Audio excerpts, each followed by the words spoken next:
The 2020 COVID pandemic was a terrible thing, but it had two positive outcomes for me. It made me focus on my spiritual health and be more vigilant about taking care of my physical health. AegisMedSupply.com sells an assortment of personal protection equipment for both the civilian and professional. I've also worked in multiple areas of the healthcare field and know how vital it is to have the right equipment for the job. AegisMedSupply.com can help with that as well, from first aid to diabetic care, from diagnostic tools to convalescent care. AegisMedSupply.com has what you need, whether you are an individual or a healthcare company requiring bulk orders, and they ship worldwide. When you need the right tool to maintain an excellent standard of medical care, remember, Aegis Med Supply is there. Look for the link in the episode description.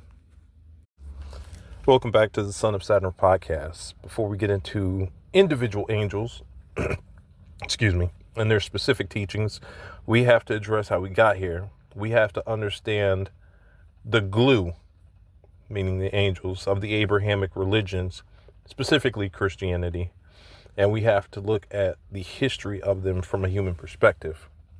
The truth is, we get the idea of angels all wrong, or we're taught about angels all wrong. It starts with the word itself. We're taught angel means messenger, and we trace it to the Greek angelos.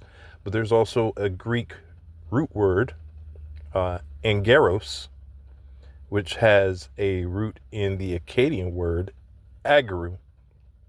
In Akkadian, agru doesn't mean a divine being. It means a hireling. This historical context is vital. It points to the fact that these beings were borrowed from somewhere else to create the narrative we're familiar with today. Furthermore, the term angel is often a misnomer. Not all heavenly beings are messengers.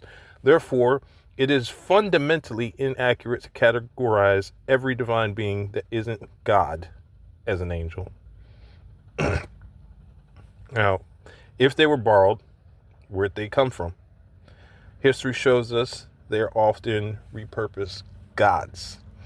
In Angels, an Endangered Species by Malcolm Godwin, he uses Michael as a prime example. Michael wasn't originally a biblical figure. He was a Chaldean deity. The church eventually adopted him, giving him the attributes of Mercury, specifically to attract pagan worshipers. Even his most famous iconic role, the Weigher of Souls, is a direct link to the Egyptian god Thoth, who performed the exact same function, weighing the hearts of the dead to determine their fate. We also see that the status of these beings isn't always permanent. We are told that fallen angels are cast out forever. They're going to be destroyed. They're separated from God. But history suggests they can be redeemed. Take Gabriel. There is lore that Gabriel actually fell and was replaced by an angel named Dobiel, only to be restored to her position later on. And yes, her. And the door swings both ways. Humans can become angels as well. We see this most clearly with Metatron and Sandalphon, two major figures who originated as humans before ascending to the angelic choir. Finally, we have to acknowledge that these beings are not a monolith. They don't all possess the same degree of understanding or power. Raziel, the angel of mysteries, is said to hold knowledge that even the greatest angels do not understand. And then there's Azrael, the angel of death. When he chose to leave heaven, he left a void. No one in the celestial hierarchy could find him, and more importantly, no one could replace him in his duties.